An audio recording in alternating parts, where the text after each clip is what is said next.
where I was at before you and I met, I can say honestly that I didn't have many choices in life.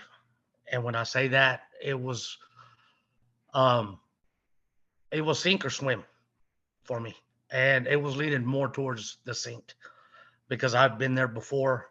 I've hit rock bottom before. I've lived on the streets before, and how I overcame it before. I just knew there wasn't nothing left in my survival tank.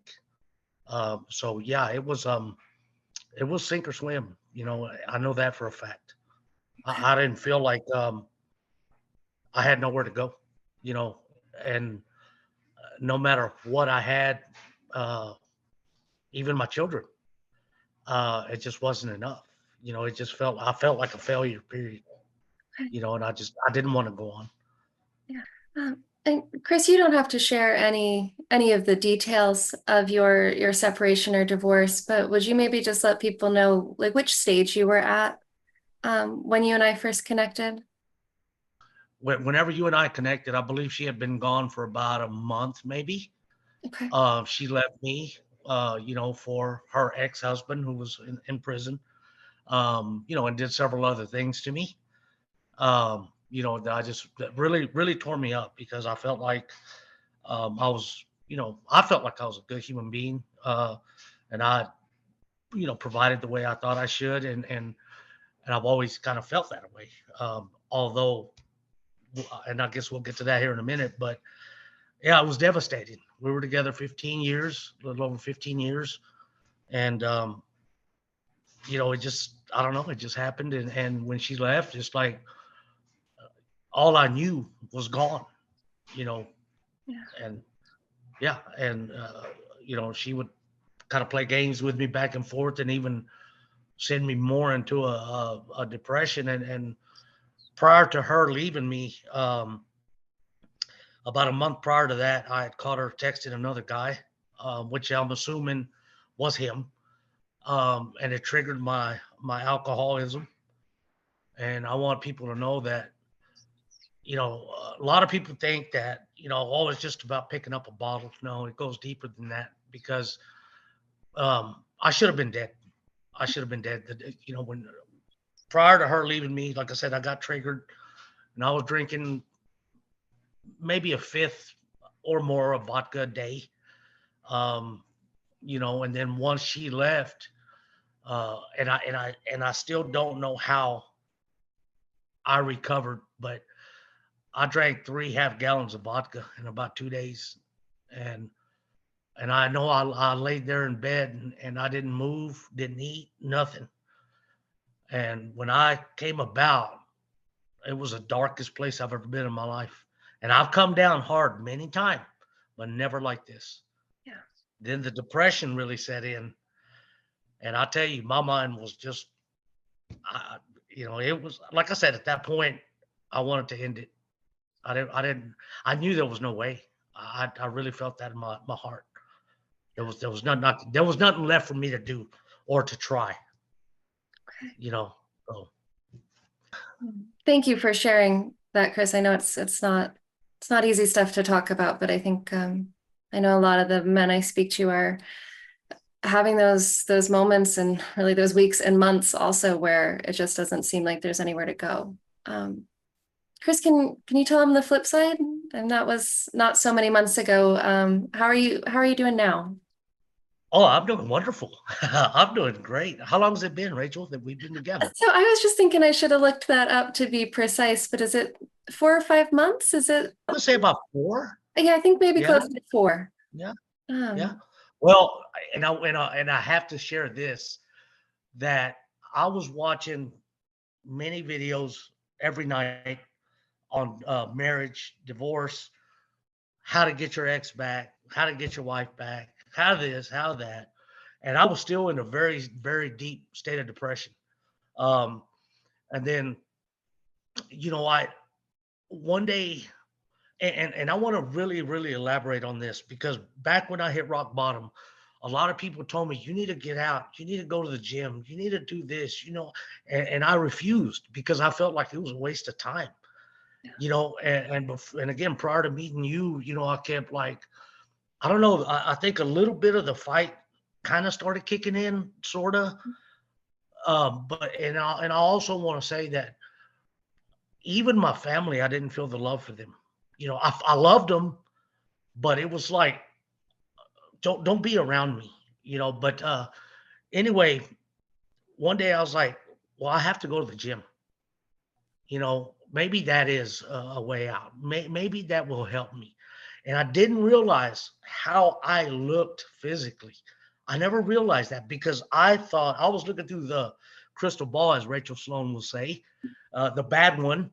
And even though I was going through what I was going through, I didn't. I never looked at me, and I felt comfortable in my skin. Not comfortable, but again, I didn't realize how. Ugh. But it took me about 8 times to go to the gym, and each time I talked myself out of it, and I kept saying that you can't, you're not strong enough, you just can't do it. And one day, again, the something inside of me said you got to, and so I signed up, and the first day I walked in there, and I looked at myself, and I'm like, how terrible is this? And I started degrading myself, and thinking, no wonder she left you, blah, blah, blah, and this, that, and other. And I nearly walked out. And again, something just said, no. But anyway, I joined the gym. So, and I wasn't making real good progress. I mean, I was going every day, but it was very difficult. And then getting back to, I was watching all these videos, and one night, this woman caught my eye, and I don't know what it was, and I mean that with all my heart. Her name was Rachel Sloan, and I watched, I think, a couple of videos, and I was like, that's her. That is my ticket. That is the person that can help me because I need help, and I can't do this alone. I've already concluded that I'm not gonna make it, so I reached out, and it has been an incredible, incredible experience.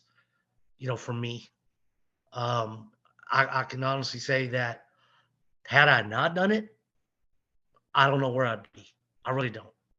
Um, but it has been that little engine that could, and with you helping feed the coal and me just pushing the wheels. I mean, it has been an incredible ride. It has. I've derailed a couple times, but you know what? Get the jack out and set it back on the tracks and let's go again. Chris, one of the things that I love about your journey is that you already had turned that big corner when we met, right? You had been at that rock bottom place and you had said, I've got to do something. And you'd made it, even though it took so many times, right? You'd made it to the gym. You'd already made that decision about not drinking. And what I love is that there was that voice there that kept saying, no, you have to do this, right? No, you have to do this. There was that part of you that said, no, we're not going to give up. We're not going to quit right now. And you started to listen to that voice and listen to that voice. And I don't know if this feels true for you, but I really feel like so much of what you've done in the work that we're doing together in Better Beyond Divorce has been about learning to tune in more and more and trust that voice. Yes. Yeah. No, I agree. I agree. Like I said, I've never been a quitter. I've lived a rough life. I've experienced a lot of trauma in my childhood. And I recall, once again that number one, when we did our consultation, you nailed it. You said, and that right there was a trigger point for me in a good way, because you said that it was my childhood, that had a lot to do with how I'm feeling, and how I was feeling and always have was as a failure, and I've always, had, and I've said it a million times, that monkey on my back. No matter how much money I've ever made, no matter what, no matter how happy I felt or joy or whatever may be, that damn monkey wouldn't just, it was just clinging, and like I said, I recall very well that day that you said, well, let's make the monkey your ally. And that was a triggering point for me. It was like, you know, if she believes, then so can I. And that's hard. That's hard because I've never had no one tell me. I have people told me, hey Chris, you're sharp, or this or that, but I've never believed it. I've never believed it. And now, I mean, it's an incredible feeling, to feel good about yourself, and once again, always looking within. And you said it, the whole thing is when you identify that there is a problem and it can be fixable, you know, and that's what I truly believe. Now, don't get me wrong, I say that and I don't want to contradict myself, but at the same time, we get exhausted. I don't care who you are. And some people deal with it, in a different way. Like I said, I wanted to commit suicide because I couldn't handle it anymore, Yeah. But like I said, the fight, I can't explain it, Rachel. The like I said, I've almost quit, and with people like you and your program, and other people that that I know are sincere and true, and revolve my little circle around. It's amazing. It's amazing, but you have to believe. You have to believe and identify yourself, and who you are. Um, Chris, if you had to just kind of summarize right now, how would you describe your relationship today with that monkey, the monkey on your back? Oh, he's my bud. He gets on my nerves. Yeah. Don't get me wrong. Sometimes, like we talk, Rachel. Don't get me wrong. And I don't want nobody to. I have my good days and bad days. Uh, I know that that's to be expected. It's that feeding the good wolf, bad wolf thing. And I find myself sometimes like, I wonder what the old bad wolf is doing, and maybe drop a crumb, Yeah. and I start feeding him. But in contrast to you know my grandchildren, the love I feel now, you know, you know, my daughter, and let me say, she was with me through thick and thin. She saw me lay there for days on end and never left my side. And she told me the day she told me, she said, Dad, I'm tired. She said, I'm tired. You do what you have to do. If you have to end it, I'm going to have to accept it. But I can't go on if you can't go on, if you can't make an effort. Right. And so at that time, all I was thinking was heading to the liquor store. And like I said, I can't stress enough. It's no different than a heroin addict, a crack addict, or whatever. We want it, and for me, let me say this too, that I never did the drinking to enjoy it. I did the drinking to take me to my it was my dream weaver, to take me away, take me far away from where I'm at now. And then, but I never realized that when that was done, when I was in my little place coming back down to home base, if you will, it was worse, and so I was like, okay, well, I'll just take a trip again, and it never not once was a satisfying feeling.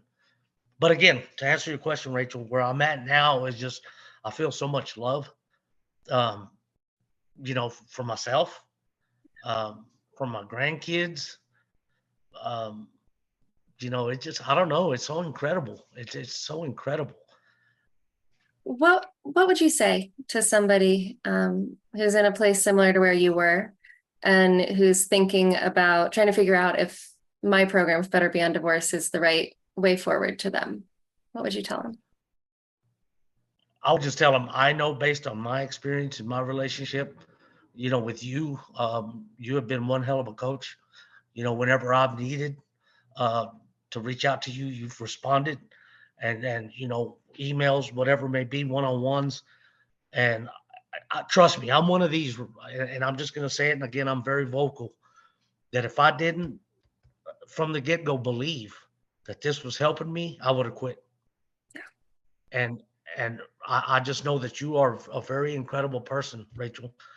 And and I've told you that time and time and time again, and I speak truth. I think that if you're in that situation like I was, you know, please reach out to to this woman, this coach, because I know that she is very intelligent. You are very intelligent, and you have a lot to offer. And I know that if I can be a success, then so can they. But you have to believe and you have to want to do it. Sometimes I tell people, like, it's even enough to want to believe, right? If you want to believe, you could feel better. That's enough of that crack, right? To let that inner voice in, the one that you found, right? That was like, no, you got to do this. You got to go to the gym. You got to stop drinking. You've got to reach out for help, right? Yes. And it's interesting because I've heard this so many times. Um, I met this friend, a real good friend of mine, and I was telling her about this, and this particular interview that we're doing, and she says, you know, reaching out is probably the hardest part for some. You know what I mean? Because they feel like, um, they can identify, they can fix the problem, and then they just struggle. I'm not ashamed of it.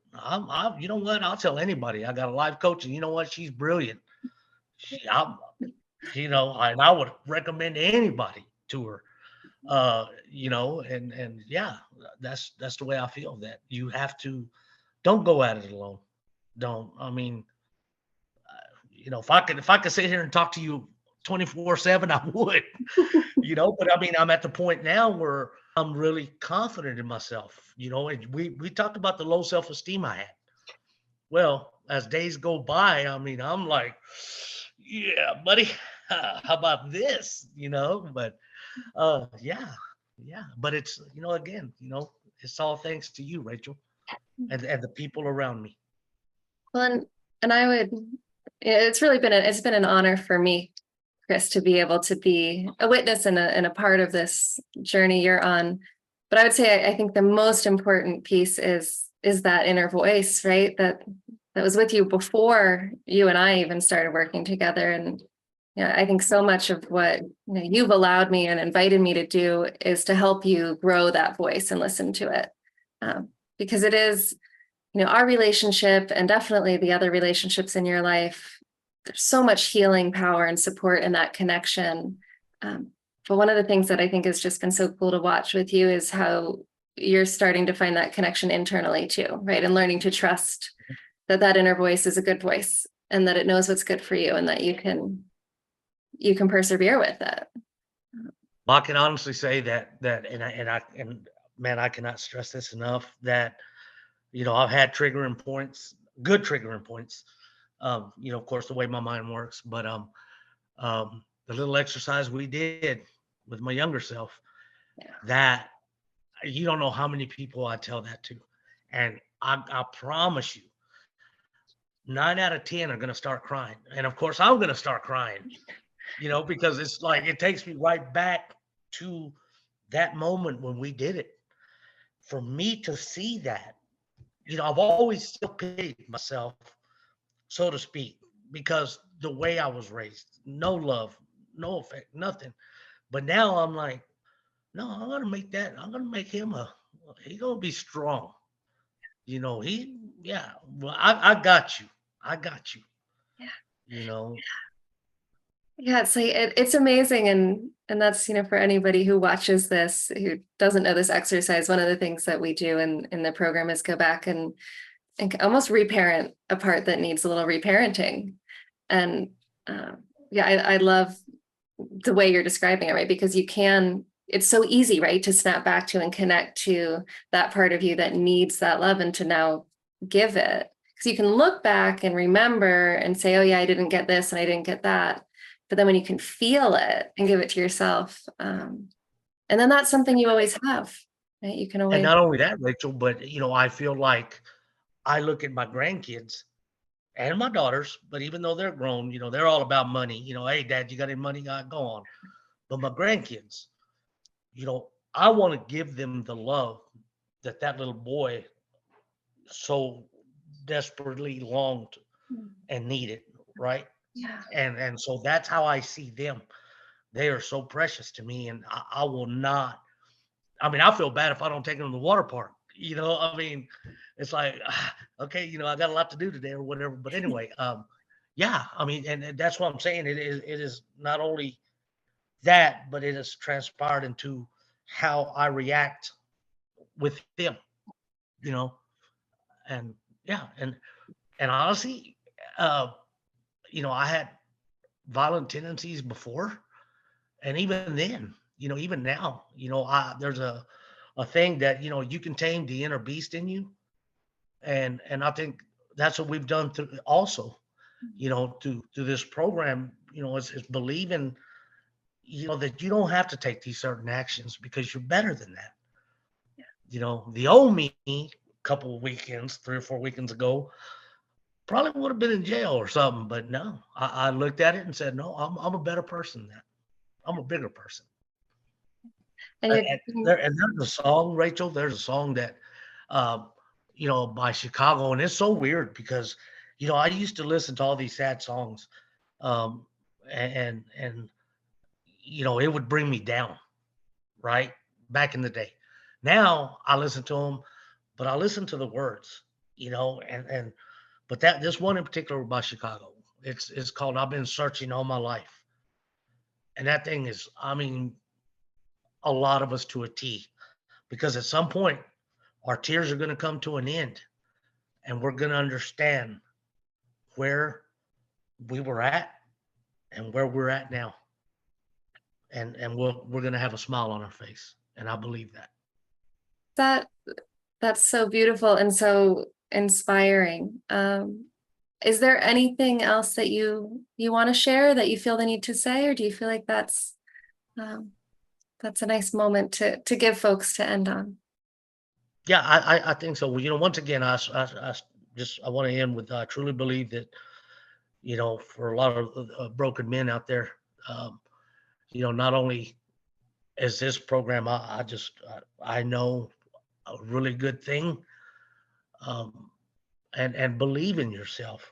Find yourself, love yourself, because if you don't, it's yeah, you'll just spin your wheels. It all starts about loving yourself, and Rachel, you've showed me how to do that. And I thank you so much from the bottom of my heart. Thank you. Thank you for letting me come along and do some of this work with you. And then thank you so much for sharing this with other Thank you people. for the opportunity. Thank you for the opportunity. Perfect.